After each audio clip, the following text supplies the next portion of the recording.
बहुत अच्छे हो, वेरी गुड। सब याद कर रहे हो मैम को, स्कूल को कर रहे हो ना। अब तो जल्दी जल्दी प्रेयर करें हम लोग कि जल्दी जल्दी सब ठीक हो और जल्दी जल्दी आप लोग स्कूल आए और वापस से मिले।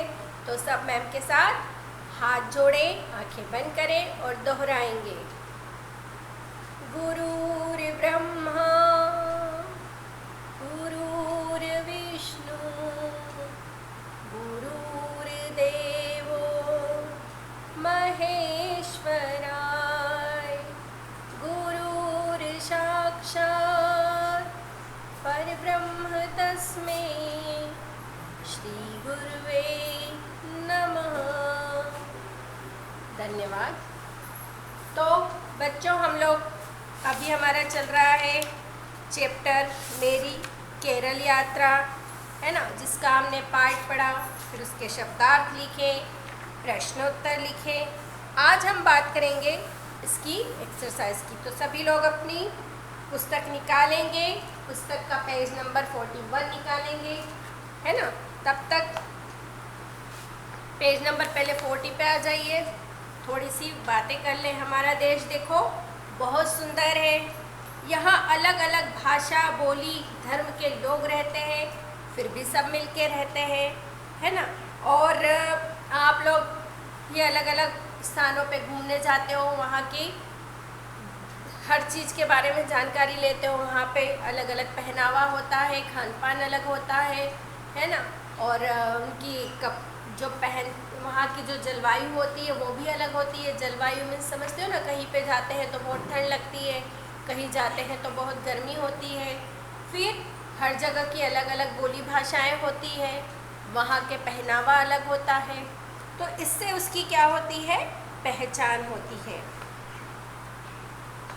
और हमें हमारे देश को जानने के लिए इस तरह की यात्राएं करते रहना चाहिए।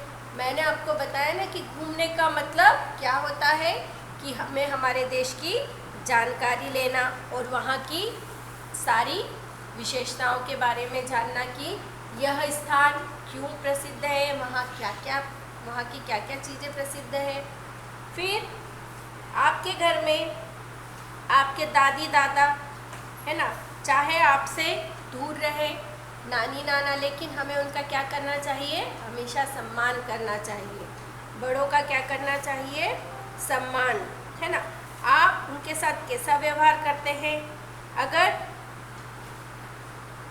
आपको हमेशा वो अगर साथ में नहीं रहते हैं, दूर रहते हैं, तो हमेशा फ़ोन करते रहना चाहिए, बात करते रहना चाहिए, उनके हालचाल लेना चाहिए कि आप कैसे हो, है ना। हमें आपकी याद आती है।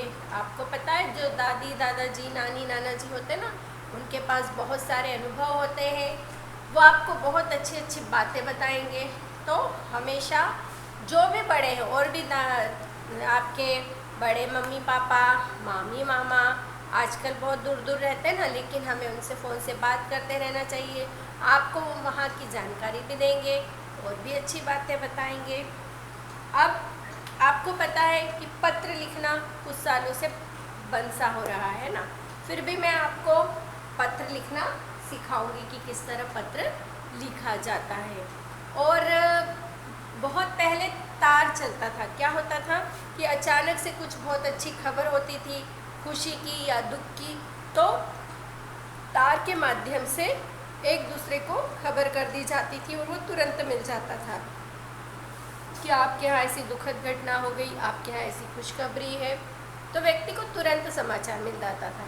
लेकिन 2013 में, है ना, तार की जो सुविधा थी वो ख़त्म हो गई, क्योंकि मोबाइल आ गए हैं। मोबाइल तो और जल्दी हमें खबर दे देता है। तो अपने आप माता पिता से पूछना कि किस तरह से तार चलता था, है ना, उन्होंने भी देखा होगा, तो उनसे उसके बारे में आप जानकारी ले सकते हो। अब आ जाइए पेज नंबर 41 में। पेज नंबर 41 एक्सरसाइज करेंगे आज हम। क्वेश्चन आंसर हम लिख चुके हैं, आज इसकी क्या करेंगे हम लोग, एक्सरसाइज।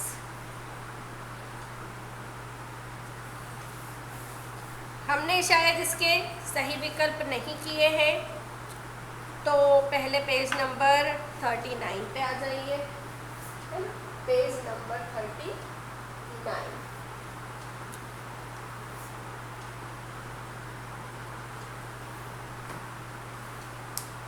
क सही विकल्प पे, पोवार तिरुअनंतपुरम से कितनी दूर है? 10 किलोमीटर, 20 किलोमीटर, 30 किलोमीटर। हमने इसमें पढ़ा था कि पोवार तिरुअनंतपुरम से कितनी किलोमीटर दूर है? 30 किलोमीटर, है ना। तो हमारा सही उत्तर है क का 100। सही विकल्प कर रहे हैं हम लोग, और क का सही उत्तर है 100। आप लोग उस पर टिक लगा लेंगे। अब हम आएंगे ख पे। दादाजी का फोन कहाँ से आया था? गांव से, शहर से, विदेश से। कहाँ से आया था? गांव से। कहाँ से आया था? गांव से। अब ग, अ पे आप लोग टिक लगाएंगे। ख का अ।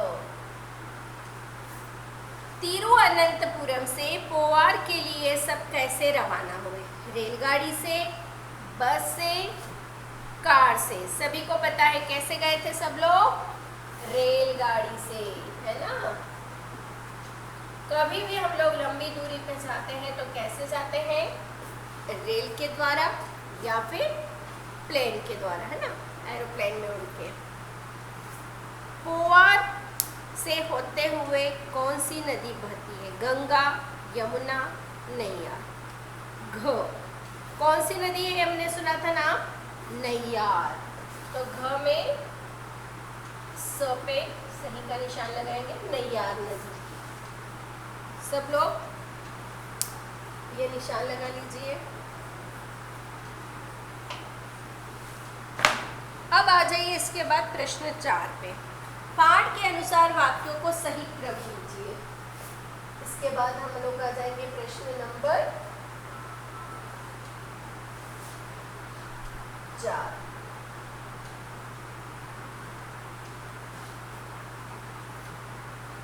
प्रश्न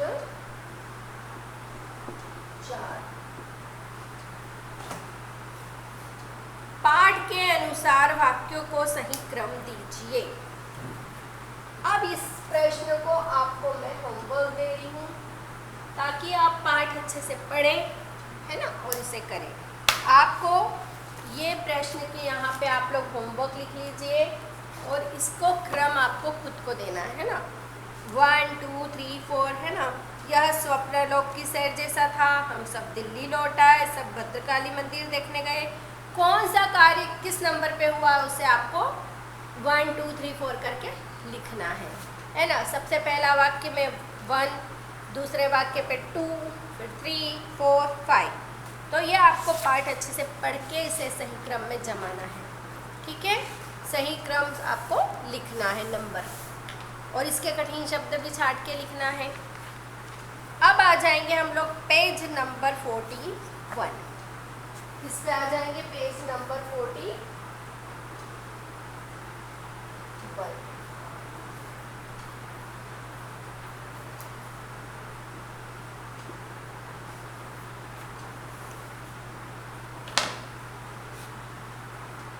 उदाहरण देखकर संयुक्त व्यंजन वाला एक एक शब्द लिखना है। जैसे कक्षा, श से और क्या लिख सकते हो आप लोग? रक्षा, किसी का नाम भी होता है ना, रक्षा। तो कक्षा, रक्षा। आप चाहे तो कोई दूसरा आ रहा है तो दूसरा शब्द भी लिख सकते हैं। त्र, पत्र, पहला है पत्र, तो इसके जैसा एक और शब्द क्या लिख सकते हैं हम?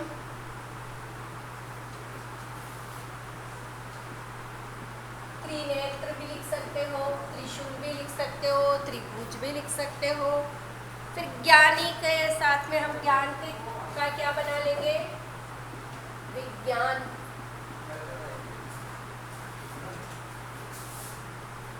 श्रव, श्रव हम बना लेंगे विश्राम। लिख लीजिए आप लोग, अगर आपको इसके अलावा दूसरे शब्द आते हैं तो आप उससे बना सकते हो।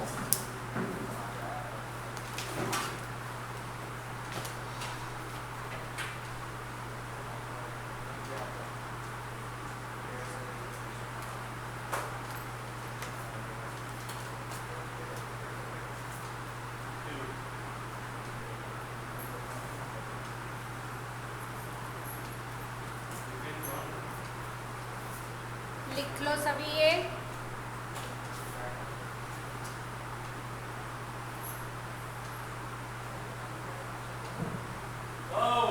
अब आ जाइए, फ वाले सही शब्दों पर गोला बनाना है। फोन, फोन है ना।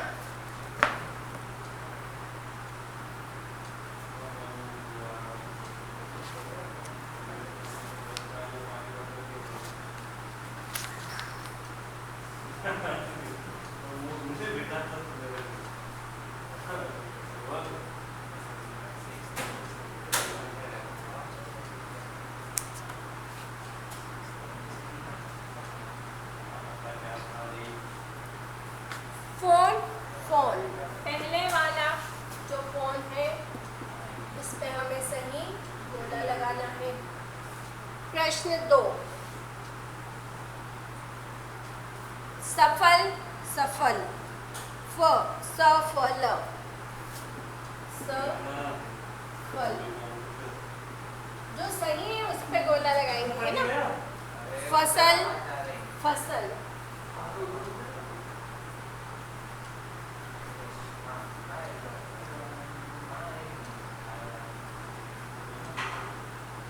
सफर, सफर, फर फर सफर, फटना, काफी। ये 4 शब्द सही है, इस पे आप लोग सही का निशान लगा ले। बाकी बिंदी दी है लेकिन वो सही नहीं है।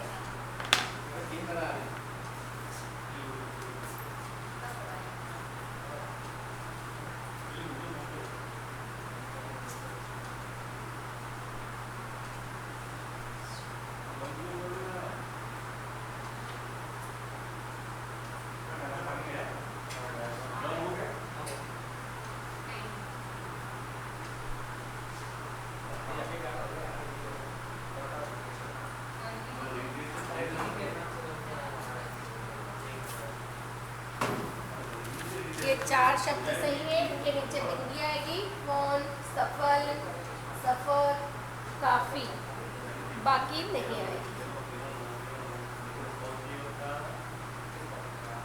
सभी लोग लगा चुके हैं। गोला सिर्फ लगाना है, थोड़ा सा मजबूत है।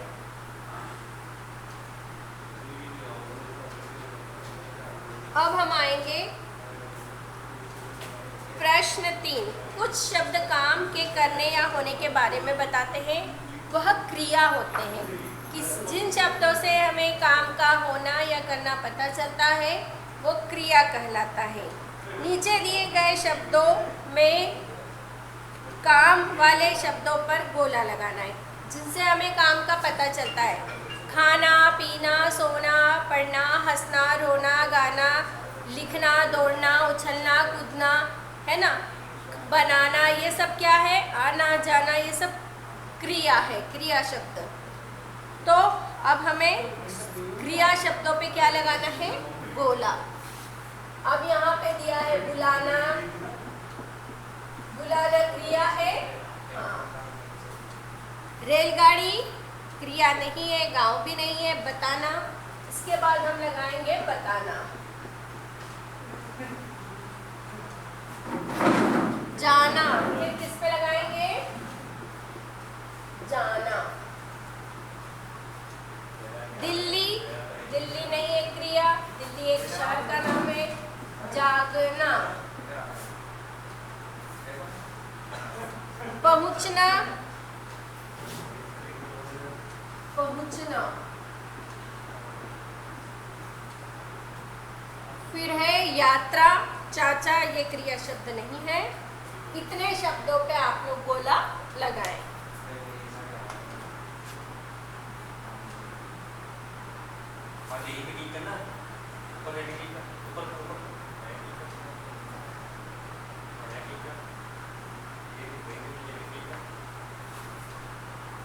चलिए अब हम आएंगे इन शब्दों से वाक्य बनाएंगे। देखिए ये क्रिया शब्द ही है। क्या है ये? क्रिया शब्द है।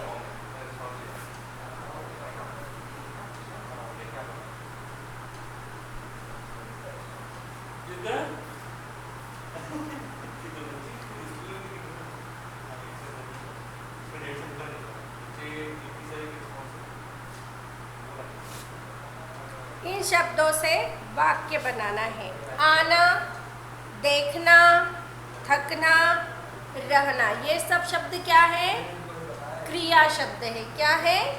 क्रिया शब्द, जिनसे हमें काम का होने का पता चलता है। और क्रिया शब्द कभी भी अपने मूल रूप में प्रयोग में नहीं होते, वो बदल भी सकते हैं, है ना। जैसे मैंने बोला नाच, तो नाच का नाचना भी हो सकता है, नाच रही है भी हो सकता है, नाचेगी भी हो सकता है। टेंस के हिसाब से क्रिया का रूप बदल जाता है ना। अब आना, सबसे पहले हम आना, आना का आएगी, आना, आया, आएगा, आ क्रिया का मूल रूप होता है ना। ये हमें वाक्य में परिवर्तित रूप में भी हम इसका परिवर्तित करके बदल के बना सकते हैं।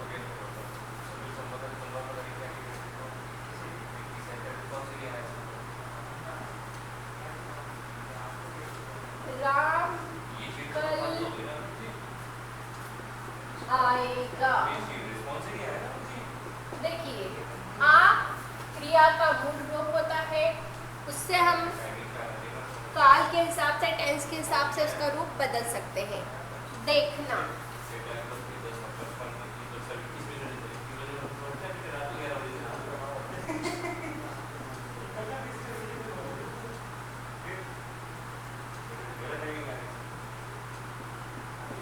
मैंने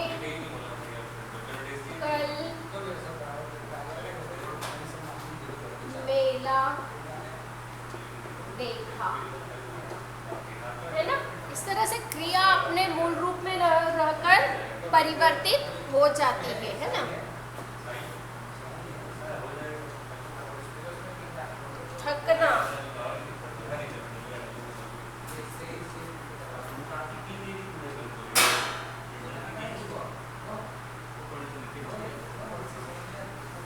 दादाजी थक गए थे। देखिए ये भविष्य का है, ये वर्तमान का है और ये भूतकाल का वाक्य है। रहना,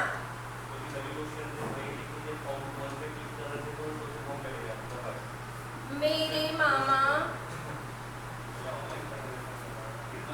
गांव में रहते हैं, गांव में रहते हैं। तो क्रिया हमेशा अपने मूल रूप में न रह के उसका रूप परिवर्तित हो जाता है। देख क्रिया है, थक क्रिया है, रहना रह क्रिया है, तो इनका रूप परिवर्तित हो जाता है सेंटेंस के अनुसार, है ना। किस टेंस में, किस काल में वाक्य बना है, उसके अनुसार क्रिया का रूप बदल जाता है। ये लिख लीजिए आप लोग।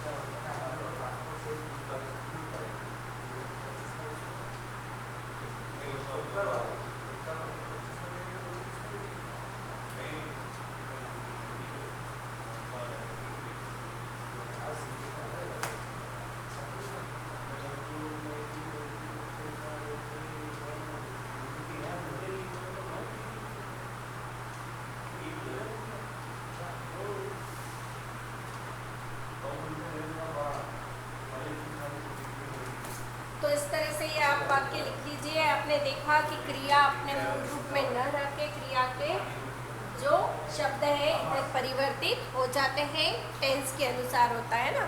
जिस तरह से मैंने बताया कि ये पहला है भविष्यकाल का वाक्य, वर्तमान, फिर भूतकाल, तो फिर वापस से वर्तमान काल, तो क्रिया अपने मूल रूप में न रहकर परिवर्तित हो जाती है।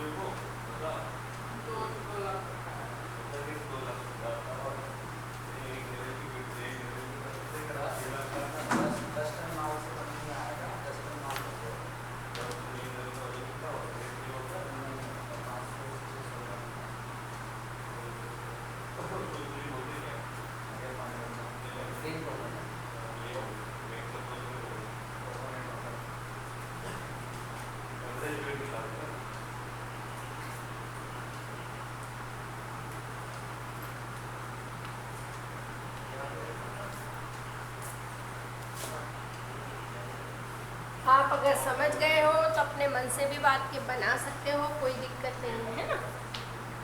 तो अब मैं इसे रब कर देती हूँ, स्क्रीनशॉट ले लीजिए पॉज करके वीडियो को। अब आ जाएंगे पेज नंबर 42 पे।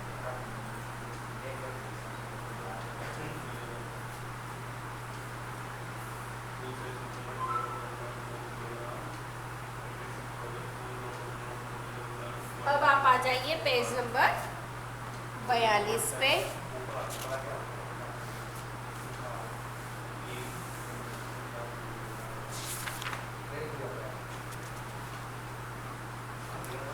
अब हम इसमें देखेंगे पेज नंबर 42 पे हमें कुछ जानकारियाँ दी गई है। जैसे हमने केरल के बारे में पढ़ा, तो केरल आपको पता है भारत का सबसे अधिक साक्षरता वाला प्रदेश है। वहाँ पे अधिकतर लोग पढ़े लिखे होते हैं, 99% लोग, है ना।